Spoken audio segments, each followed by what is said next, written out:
Hello, everyone. Thanks you for joining in. As with others who have commented about this very, very unique situation we're in, when I spoke to the coordinators about this presentation well over a year ago, we of course had no idea that we'd be in these circumstances. So I'm in my Hudson River Valley studio in upstate New York, which is wonderful. I love it. But I was really looking forward to being with you in Knoxville today. But another time, I hope.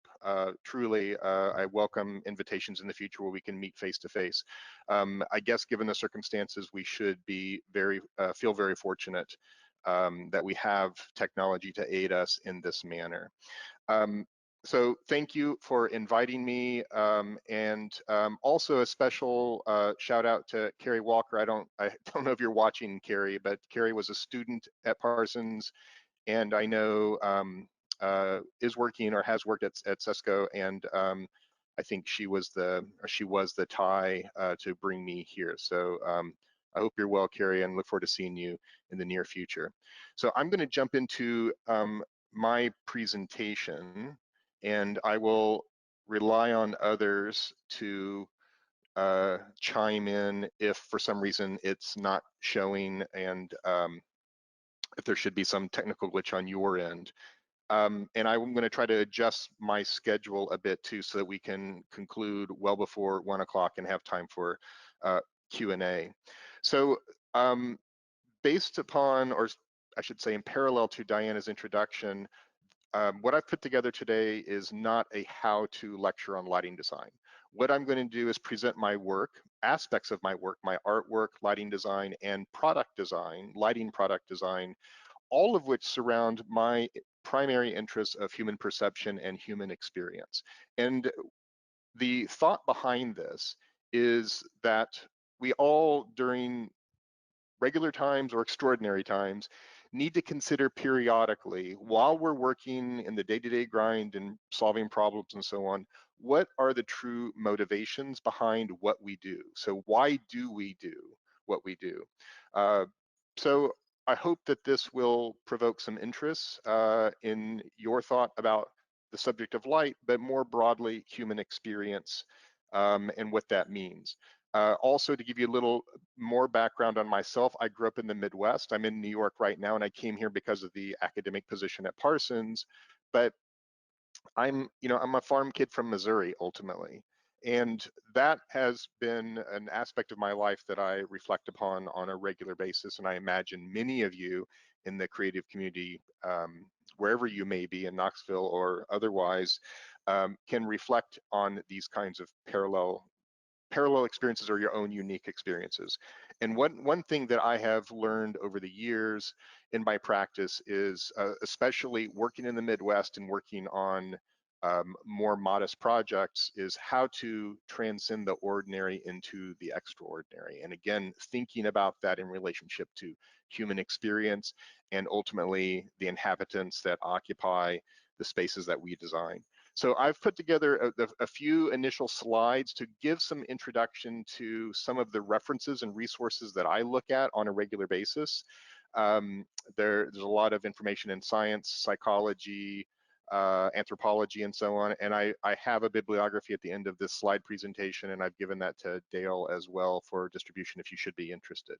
But a few things just to kind of set the tone, if you will.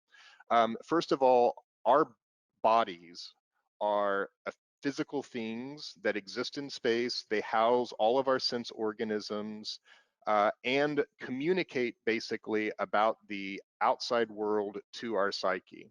So we understand and how we inhabit and occupy spaces through that body relationship, and body movement is a critical element to that. I should also say I've got a cheat sheet in front of me so I can get through these slides, these initial slides, pretty quickly. Also, relative to that, understand that the body is an active participant in the world. It, in other words, is not a passive receiver, but our bodies seek out information from a standpoint of self-preservation and so on. So basically, there are as our bodies search and navigate the world around us, we're receiving information and then sending information to our brain, our psyche.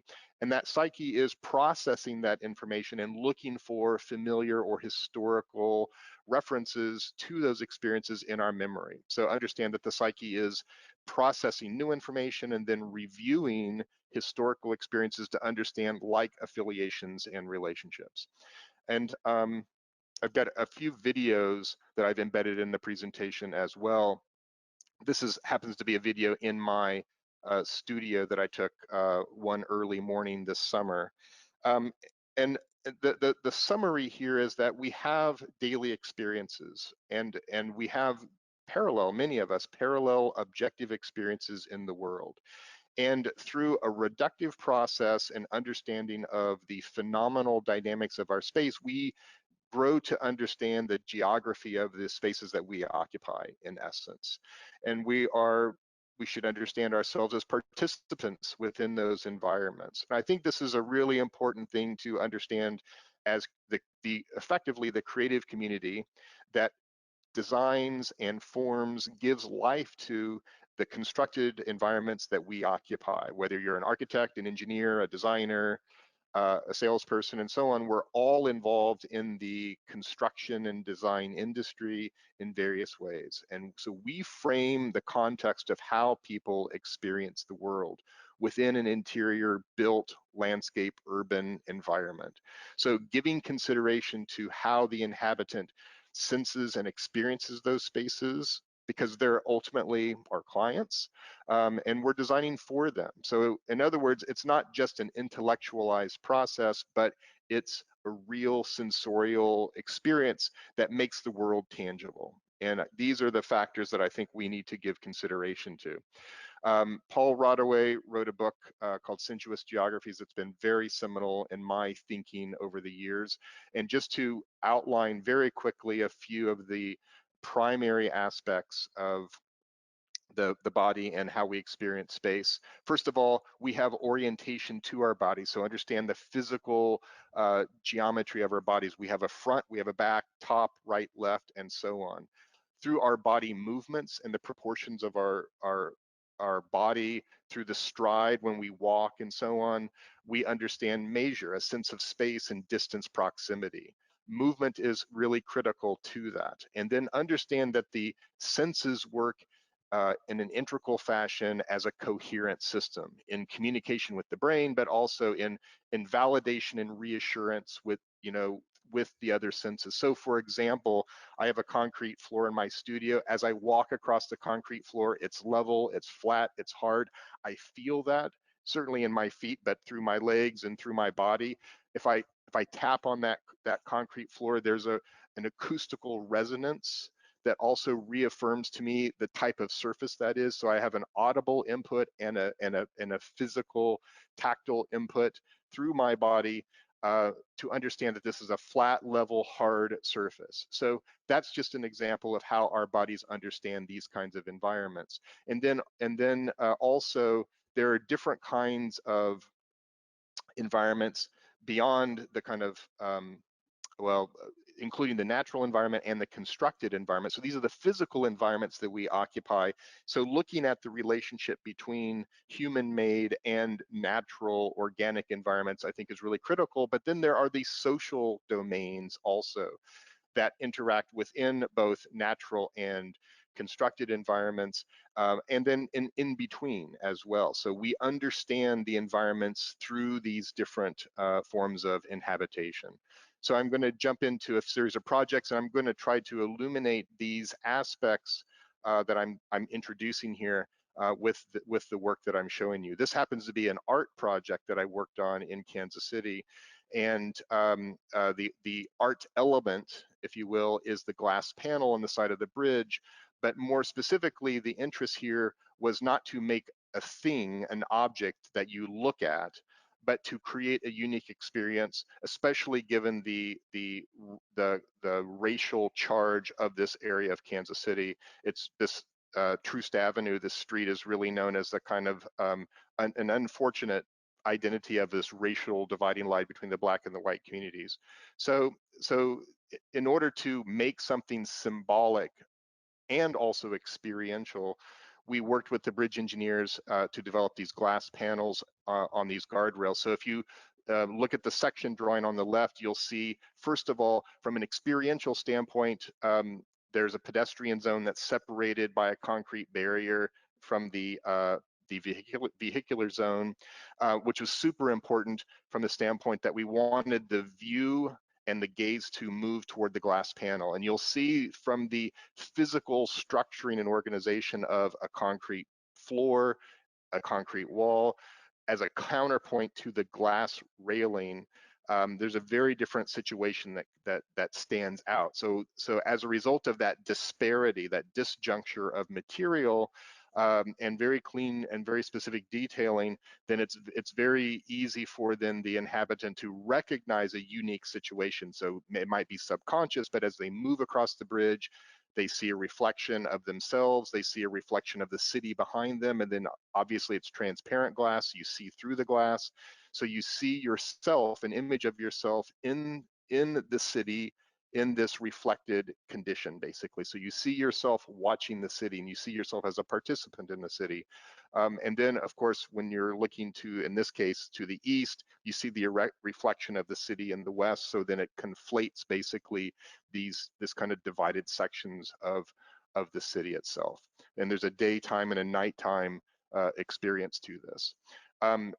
Joseph Grange speaks in a similar way as Rodaway to these spatial relationships and body posture in space. But one thing that Grange speaks to that's a little bit different than Rodaway is the sense of feeling or feel, and he speaks to the transparency of the body, which I think is really important to think about. So as a way to further enhance this notion, we all have had experiences where you're outside and you walk into a building and something's been cooking, or you walk into a restaurant and you smell sauteed onions or garlic or something like this. And it's that abrupt transition between interior and exterior that then awakens your senses and makes conscious that sensorial experience. Or in a similar fashion, in the wintertime, when you walk from the interior of your house to the exterior of the house, for me in New York, it's a little different than yourself in Tennessee, but then there's this shock of temperature change. So that's another example of this abrupt sensorial transition where as you're moving around your house, you're probably not even aware of your body. But when you have these abrupt changes, then there's again an awakening of those senses and an alertness that takes place. So these are ways in which our body, the physicality of our body and the senses communicate with our psyche to understand the environment that we're occupying, and certainly if there are changes that may be harmful to our body. So playing with these senses and considering how they are activated is super critical as creative thinkers. So this is a pedestrian bridge in Greenville, South Carolina. And to set up the context, if you're not familiar with Greenville, this is the bridge spans over the Reedy River in the middle of the city. There's a park and it connects two ends of the downtown. And then what was interesting to us from a lighting standpoint was to play up the horizontal versus the vertical compositional elements of the bridge itself. And what we ended up doing on a very subtle level was just changing the color temperature of the light. So the column, which is erect to the horizon, and a built element, a constructed element, has warm light that's consistent with the sodium vapor of the city beyond that you can kind of see in the distance image. And then we had a very cool white illumination of the bridge deck, that with the idea that it was enhancing the connection between nature, or maybe I should describe it as limiting the disparity between the constructed world and the natural world, because we wanted to reinforce that unification. So I'm going to walk you through a kind of a sensorial maze, if you will, and I want you to really think about this from a standpoint of personal experience, okay? Not an intellectual idea, but an experience.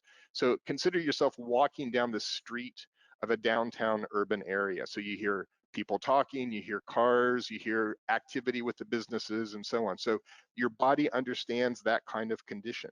As you move from that urban condition into the park, the natural scene, the sounds change. You hear birds, you hear the wind rustling through the tree leaves, you hear the water moving the stream underneath the bridge, you smell the moisture from the water, there's a humidity change, you can feel it on your skin, and so on. These are all sensorial dynamics that help the body to understand where it is in space. So from a lighting standpoint, a nighttime lighting standpoint, what we're interested in here is looking at the bridge as a spatial domain hovering or suspended above the river and then reinforcing that tie, basically. So I labored those first couple of projects to kind of prove and introduce an element. I'm going to move more quickly now through these other projects. This is a residential apartment building that we were involved with both the natural lighting and the electric lighting. You'll see in these time lapse photos how light is shooting through the clear stories and moving through space, and then as a counterpoint, there's diffuse ambient light in the area. And oftentimes what I do within my projects is I'll look at the oppositional relationship between electric light and natural light, or sometimes I'll try to unify them in some kind of way. In this case, I was looking at the oppositional dynamics of changing, shifting light of natural light to the kind of static, diffuse, ambient light of the electric light. And you'll see with the diagrams on the left how those compositional dynamics happen. With many of my projects also, I'm involved early in the project with the design team, in this case, the owner of this apartment, to offer input on the interiors, the finishes, and so on. And in this case, the fact that there's a clear story between the public and private areas of this residence was a result of my participation, where I felt it was really important to understand the launch points of this barrel vaulted roof system, to see that basically from each side of the space and to have that borrowed light move. You have glass in that upper partition, so you have acoustical privacy and you still retain visual privacy from a social standpoint, but you also have visual connectivity across those spaces. So again, these decisions are really born out of how does the occupant really understand the relationships within the project. And this is a closet in the entry hall, and rather than lighting the entry hall, we lit the closet and suggested a satin glass, so that basically the closet is a luminaire. And there are a lot of times where I'm looking at ways to embed light in the architecture where the architecture itself is a luminaire, so that you kind of blur these boundaries of definition in the projects. And then also what's interesting about this situation, the image on the left, is that as the contents of the closets change on a seasonal level and so on, then this satin glass is almost like a changing art piece, in essence, of color and pattern and texture. So it makes compelling that environment. So it's the single focus in that space. And then you see on the image on the right variations of tone, color, specularity, reflection, diffusion, and so on. So choosing materials that reveal these phenomenal dynamics of space, and of course, as you can imagine, they change through the course of time, through the course of day, is super important in my mind. This is a condo that's part of a remodel project in an industrial building. And these are actually photographs that I took at the first visit of the project, and they had these massive light monitors in the project. And what I would begin to look at and become enamored with was essentially the location of those monitors in the center of the space, and then the really nice, interesting brick walls on the perimeter. So the project was really evolved from the standpoint of these diffuse ambient light coming from the center of the space, complemented by the perimeter accent. And really, when I'm thinking about these dynamics of space, I'm not thinking about foot candles and programming. It's much more of an ethereal response of light, understanding how a person's going to move through the space and they're going to look for identifying the space and understanding the architecture, orienting themselves, again, reflecting back to some of these questions and topics that Rodaway and Grange and others are speaking to. How does the inhabitant sense these spaces? So what I'm attempting to do is diagram or further enunciate how these parts and pieces work together. So you can see also the time differentials within the monitors and the space itself. I'll emphasize the fact that the brick wall is contiguous throughout all the spaces, whether it's the office that's enclosed with glass in the kitchen, the living room, or a bedroom, it's being articulated in a consistent manner. And similarly, the light monitors as well. So the wall at the end of this living space here is the division between the bedroom that you see on the left and then the living space. This is another example, not unlike the previous project, where the architect had assumed that we would have a solid wall in that light monitor separating those two spaces. And again, I felt it was really important for the inhabitant as they moved through the apartment and these broken up sections of private and public areas, that you understand the continuity of those light monitors sliding through space. So there's a glass partition here, and there's a division in the lighting element, so that, again, continuity is understood. There's different control zones and so on, but yet the effects are the same. And basically, this whole project is lit almost entirely by these two moves, if you will. The architectural details, I think, are super important based upon how the inhabitant is going to sense these relationships. And I really want to emphasize that it's not about an aesthetic or a thing that I prefer or I like or I think is cool or interesting. I guess on one level you can't dismiss that, but the primary objective is when I'm designing is thinking about how somebody is going to sense how the thing, the object, the luminaire that makes light, how it's positioned, its pattern, its location in the architecture, its scale, its repetition. How does that reinforce the larger idea of experiencing the environment? And what does the thing look like, and how does it enhance that? So these are some details of how that takes place. And this is the detail up in the light monitor where I used a fluorescent strip light because I specifically wanted that bulb exposed. And you'll see how the light is nestled within a kind of niche, if you will, that's parallel to the window. So that becomes the luminous wall, if you will, both electrically and naturally, that alights that space. And then the detail on the right is the cove that contains the graze light for that brick wall. So you don't see the fixture, you just simply see the silhouette of that metal band against the brick, and it becomes a kind of a non-issue at that point. I've developed over the years this philosophical approach to my design when I'm composing to look at the relationship between edge, field, threshold, and object. I'm not going to get into this in detail, but you may hear me touch on these words or to use these words periodically. Actually, the previous project is a really good example of an edge condition, articulating the edge condition, the kind of spatial periphery, if you will, and then the light monitors provide this kind of field condition in the middle, so this kind of diffuse ambient contiguous light. That's the kind of foundation that other kinds of more articulated lighting elements then reside on top of. So maybe in the future I can come to Knoxville and share a different lecture with you that focuses on that as example. A couple of other projects I'm going to whiz through here. This is a university project. I'll point to the diagram, the site diagram on the right, and you can see that there are a lot of additions built over the years. The dark red 2002 building is the new building that we're looking at on the left. And one of the main objectives with this project was, for me, was to clarify how to circulate through this building, because it's just a maze of different spaces. So this is where you enter, so calling attention to the original historical building as an entry point. This is the center of that historic building, so it's a lofty, tall environment. What I'll point to as a primary focus is the new check-in desk, this kind of wood element.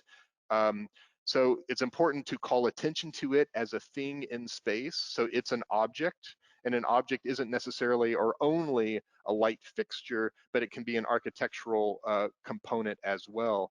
This is the hallway beyond the desk that one walks to get to the newer additions and the actual sports courts and so on. What I'll focus on here is that when I'm designing space, when I'm designing spaces, I'm thinking about luminance contrast and how the space in its totality, the volume of a space, is being rendered. I am not running point by point calculations looking at the floor. It's ridiculous in my mind, completely ridiculous. I have some images on the right of AGI studies that we use in our office to model different scenarios. This is a different project, but it's a similar relationship. And what I'm interested in here, going back to the university project on the left, is vertical illumination, identify the object as a thing, and then the bounced indirect light off of that provides the circulation of that space.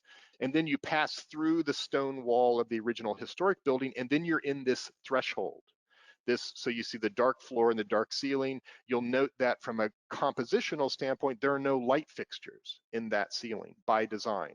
So what I want you to see as you're moving through this space is understanding the original stone building as a structure, where that is in spatial relationship, and then the ball court on the opposite side as a destination element. So you have an edge condition, the stone wall, the ball court is a field, and then you have this threshold, this occupiable threshold in the middle. So these are very specific perceptually based compositional dynamics that I'm thinking about with light, but not only light, I'm also thinking about it materialistically. And there's not a project I work on today where I'm not working with the architect and the interior designers in a very integrated manner to make choices about these relationships. And I love it. I love being in the middle of this kind of dialogue where these spatial considerations are being made.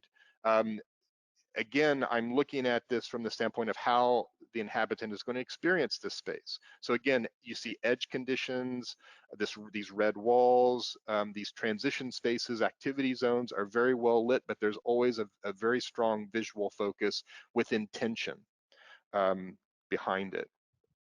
This project with LTL really got me thinking several years ago about repetition and pattern and density to a great level, and then and more about the physicality of the light fixture. So how can material and the luminaire become more active in space? At times, we don't want this to happen every time, but I'm so tired of hearing people talk about a light fixture as this thing in the background, and you shouldn't see the light fixture shouldn't be seen. It's the illumination that's important, which is a good general sensibility overall, but it's good to stretch and break those boundaries. So this is a reflected ceiling plan of that restaurant, which is just kind of crazy and wonderful, I believe. Also, my wife, Ann Lindberg, is an artist, and I work with her in her artworks a lot. These are installations of hers where thread is stretched taut across space, and through the multiplicity and the density and the massing and the mixing of color, you lose the identity of the thing, the thread, and you see some other kind of phenomenal force in space, which I think is really interesting. And there's a parallel to the LTL project previously as well, where you no longer see material and surface and light fixture as a kind of an instrument in the architecture, but it's texture, and it adds to the richness of this. And this is something that Ariane Mack, a colleague of mine at the New School, speaks about in her book, Unintentional Blindness, where you're basically, there are times where you can take that material and blend it into an environment and it disappears in essence, but there are also times where you want to call out something more specifically in that space as a target. And by shifting or creating a visual disruption, then you can call attention to something as being special or unique. And we've all seen these kind of retinal scanning images. This happens to be a very old one focused on eye fixation. But if you look at the target points of fixation on the column, you'll see that the center of the column, which I might describe as a field condition through my thinking, um, there's very little points of fixation, but where you have transitions and moments of articulation, the body is trying to understand that very quickly through that kind of fixation point. So you can see that the eye is taking a series of snapshots, the psyche is streaming that together to understand what this thing is, have we seen this before, and so on.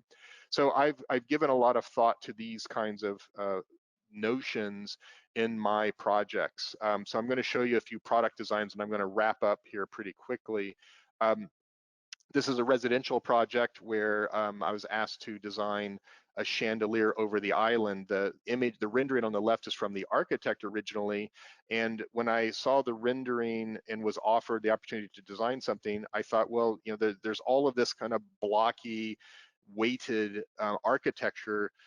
It seems like having something that's a more counterpoint to that would be valuable. And the sketch on the right is from my sketchbook, where I'm listing, which is typical of me, a series of words that carry properties that I think I'm interested in with the object. And you'll see that most of those words are verbs as well. So using action words versus nouns, which then reinforce the thingness of the product. So I'm interested in the kind of non-materiality of the thing, and to have it feel more more like a flock of birds or a cloud in some manner. Of course, you're dealing with electricity, electronics, and lights and technology and all of that. So it's going to have some physical presence, but there are ways in which one can dematerialize or disconnect the thing from the architecture. And one of those things is the lack of a canopy, which I think is really important with this particular piece. And the image on the left shows that there's a very large structure that is coplanar to the ceiling, but it's painted out so that it matches the ceiling, so that there's no sense. You don't sense there's anything there. So then it becomes this visual curiosity. Your brain's trying to figure this out. What is that? It's a light fixture. Doesn't look like a light fixture. I'm not familiar with that. You know. So then it creates, again, I think it starts to then dissolve the known familiar assumptions of what a light fixture is. And then diagrammatically, what's also interesting about this project, the image on the right, you'll see on the left side of that image, you'll look into the dining room where there's a partner to this chandelier, and you'll see the steps up to that hallway as well. So there's a level change. And what's also interesting to me when thinking of this project is the kind of interstitial space, if you will, between the kind of bottom of the light fixture and the surface below. And by the variation of the floor change, then what you see is this kind of social space from a standing position on the left in the kitchen to a seated position in the dining room. And I think that those dynamics are pretty interesting, these social dynamics, going back to Grange's comment about the kind of social environments that we occupy. Again, I'm designing a thing, but I'm designing a thing to calibrate with how people are going to react to it from a spatial and perceptual standpoint. And then this is a rendering of a project in Atlanta at Georgia Tech, where I've taken that idea to a much larger level. This is a video. Let me see. You can play this. This is also dynamic. The previous chandelier in the residence is dynamic as well. So there are about 2,000 different control zones in this project. This is during construction with these temporary 2x2s. But there's also downlights in the bottom of on the bottom of those strands. So this thing, this mass, is a decorative chandelier. It's a downlight. It provides task lighting, and it's infrastructure for students. This is a technologically based university, after all, for students to engage and to use as programming and so on. So in the art department, the science department, and so on. So it becomes an educational tool. So it's one idea, it's one thing that's doing a lot, serving a lot of different purposes. And then there are a lot of products that I designed that have a much more banal intent behind them. So this little black pendant that you see here is a product that I designed for this library project. I was interested in something that would effectively blend into the ceiling. I didn't want a lensed fixture because there's this tessellated ceiling tile that the architect designed. So you can imagine if there was a bunch of bright lenses, your eye would go to that and not be aware of this ceiling condition. So what happens now is that your eye is drawn to the back wall on the left where that wooden wall is illuminated and so on. So I'm really trying to calibrate how one sees and reacts to different conditions. So this fixture was designed to be super elemental and lean in its manufacturing, so it could be very cost effective. And then this is a cut sheet that shows the diagram on the right where we have the power supplies. So I looked at not only the design of the thing, the fixture, but gave consideration to the installation process. So this is a situation where the contractor can hang 10 pendants from the coaxial cable and then just run the coaxial cable back to the power supply and then plug it in because it's all low voltage. So basically you're grounding line voltage power at one location where the power supply is and feeding 10 different pendants versus having 10 separate junction boxes and, you know, et cetera, et cetera. So there's an economy of installation, an economy of manufacturing that supports the design intent of the experience in the space. And then what's also interesting to me about this kind of instrument, and these are other images of that same pendant design, is through changing variables within the body length of that pendant and the finish, going from a painted black surface to a metallic finish, a brass plating or a chrome plating, then all of a sudden it can become a decorative item in space. So it becomes this chameleon that can be used in a lot of different ways.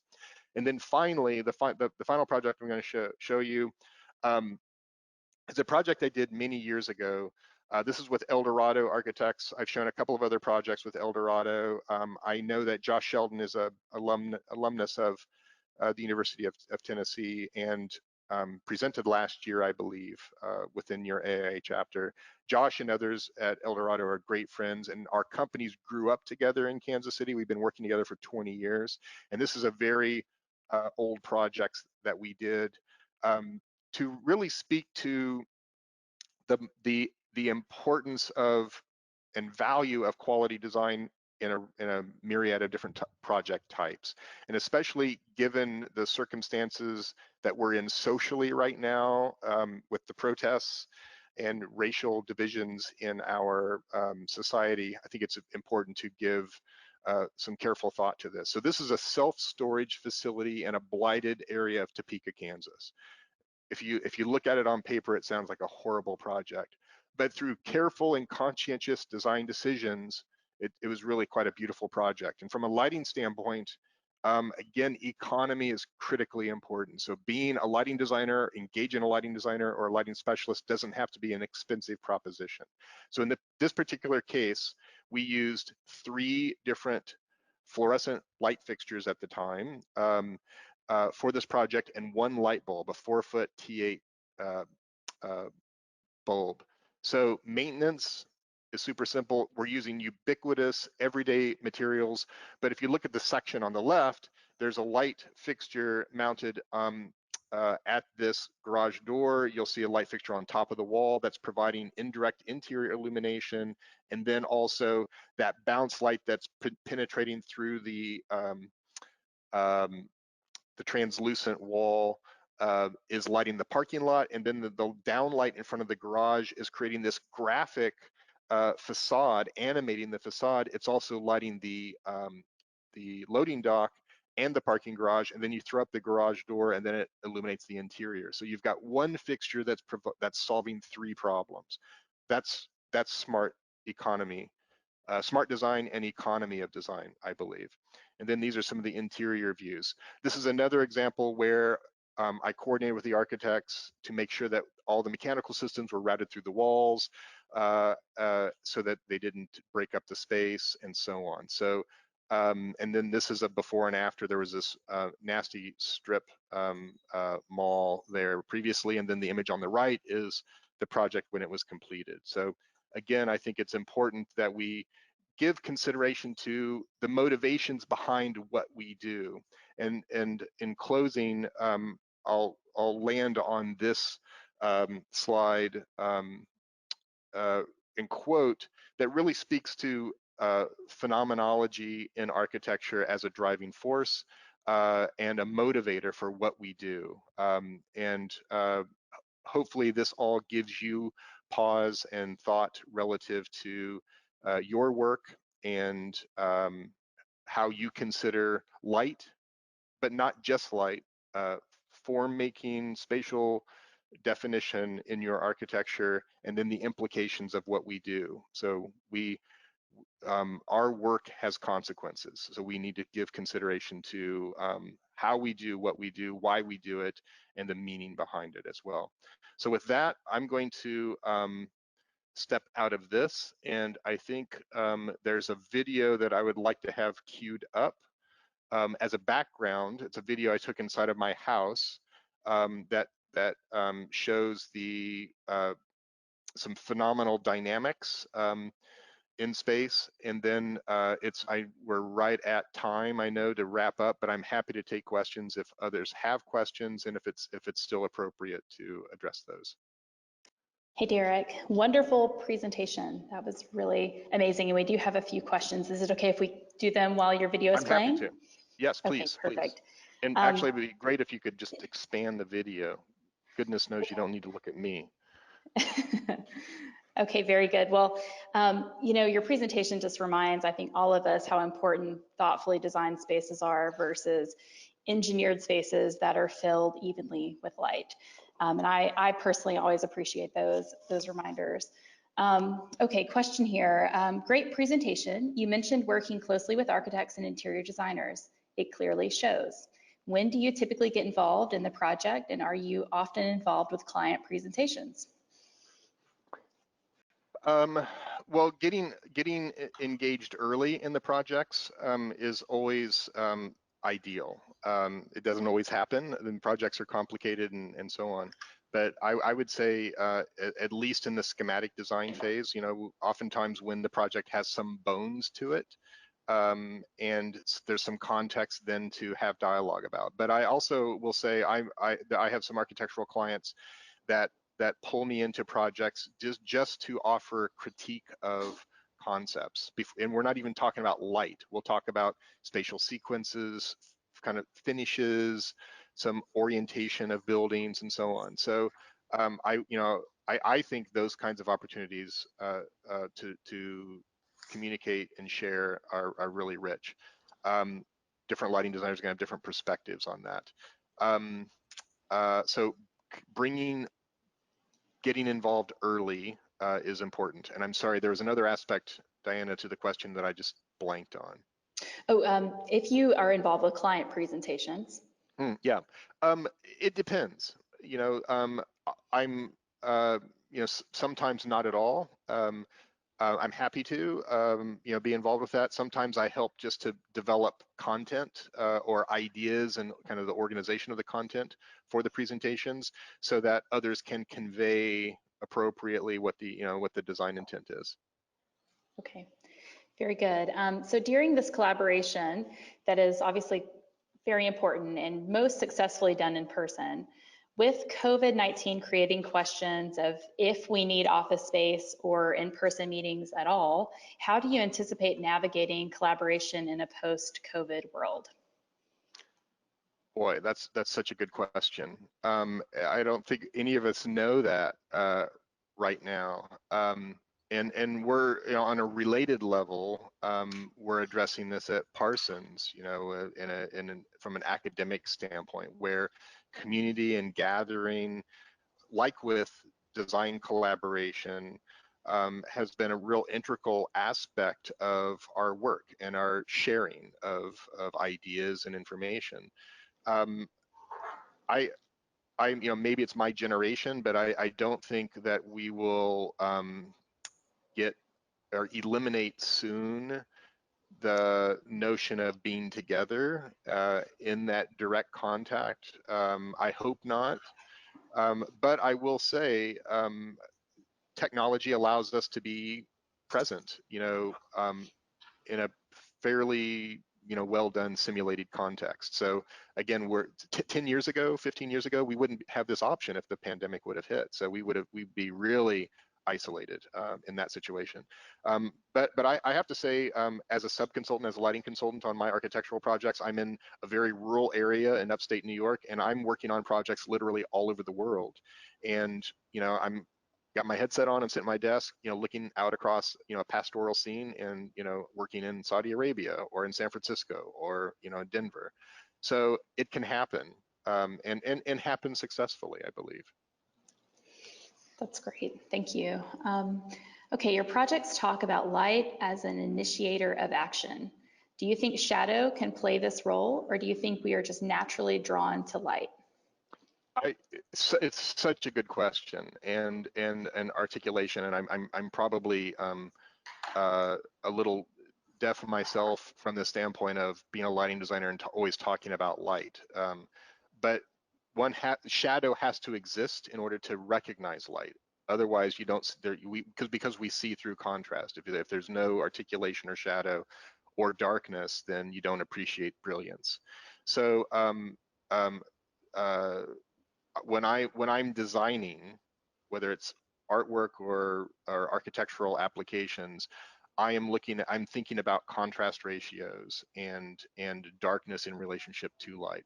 It's critical. It is so critical, and forgotten for the most part. And reflecting upon your comment, Diana, about more engineered uh, solutions. I also want to be clear, I'm not labeling engineers. Lighting designers and architects and interior designers can create engineered problem-solving based solutions that just lack human spirit and human interest. And oftentimes, as you indicated in your comment, they are full of light. There's light, the goal seems to be to create the same amount of light everywhere, which is antithetical to what the human anatomy desires. So I think we in the lighting industry gets too caught up with IES recommendations and foot candle levels, and we're looking at the numerics and data as the solution versus having a vision for what one needs, or having a vision in the context of a project. Not all schools, not all offices, not all residences are the same. Why should we be applying them in the same kinds of rubrics, basically? So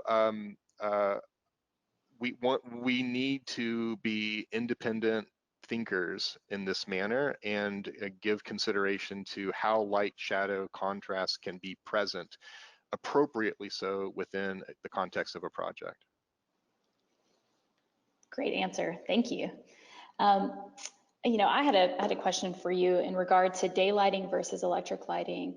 When you're getting involved on a project, do you typically have the ability to request a conversation in both of those versus just the electric lighting? Well, inevitably it's part of the conversation, whether it's being requested of me or not. I'm gonna bring it up, and whether it's in my scope or not, it's going to be part of the dialogue and part of the consideration. Daylighting, I will say first and foremost, daylighting is not my expertise. I feel like I'm much more heavily rooted in electric lighting design. I do some daylighting design, but not a lot. And oftentimes, um, it's a difficult tension, because oftentimes the architecture is um, too defined or too advanced in its evolution to mediate somehow, to make a correction or a change with daylighting design. That's not just some kind of intervention that's trying to correct some kind of ill situation. So it's not something that, going back to your question, it's not something that I'm formally engaged with a great deal, but it's always part of the conversation from it. Again, going back to my primary interest of experiential design. So what are the dynamics at play with natural lighting, and then how do I then bring electric light into that as a counterpoint or a kind of synthetic union between the two, whatever that may be. Right. Okay. With so many new luminaire designs and control systems available on the market, this has just accelerated in the last decade. Do you find it challenging to stay true to your four design principles? Is it easy to get distracted with, all the noise that's happening in our field?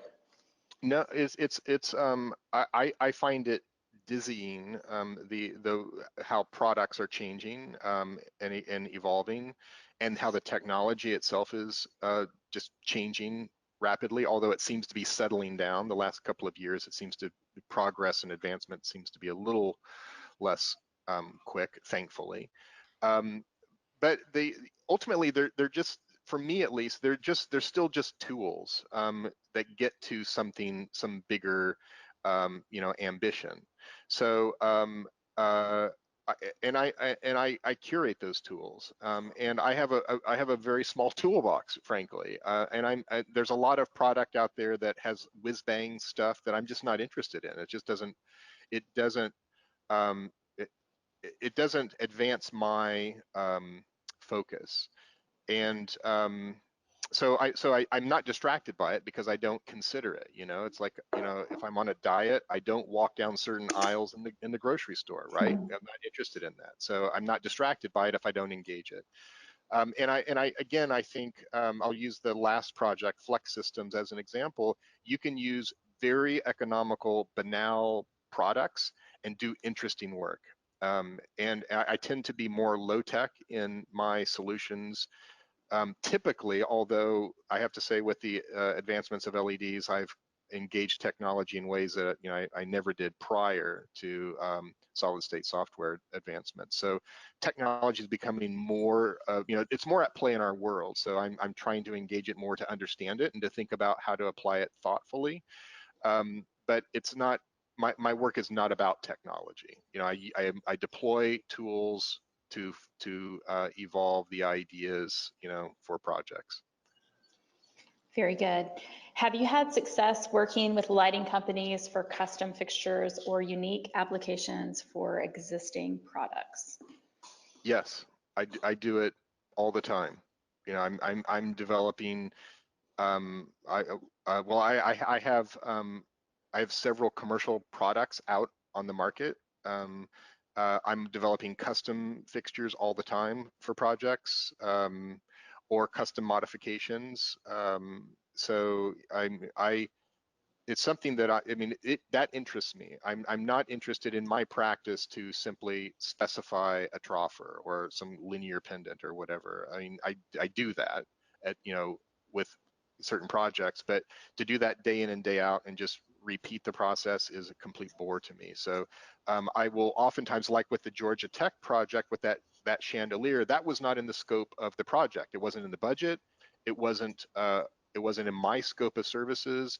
But through the process of developing that lighting design, when looking at that two-story reading room, I felt that there needed to be something a bit more unique there. Instead of just specifying some product or a series of pendants or whatever, I felt something that would be more of a signature element for the university would be interesting, and it's a marker on the campus, et cetera, et cetera, et cetera. So I look for those opportunities in projects to further explore my interests, my phenomenal and perceptual interests in space, and then use those as interesting opportunities to um, to apply that. Okay, great. This is the last question. How important are mock-ups to your design and specification process? Super important. Super important. We do a lot of digital simulation, but the software, you're not going to really see the kind of subtle nuances of light and material interaction through those simulations. They're not made to do that. Um, but it's also just, I'm a maker, so my studio is attached to a shop and I build things. You can see these are mock-ups of art projects, these reflectors. These are some product prototypes that you see in the back that I keep around, just as references for what I'm doing. So I'll do mock-ups, or invaluable. They're invaluable, at least in my thinking process and based upon what I want to get out of the projects.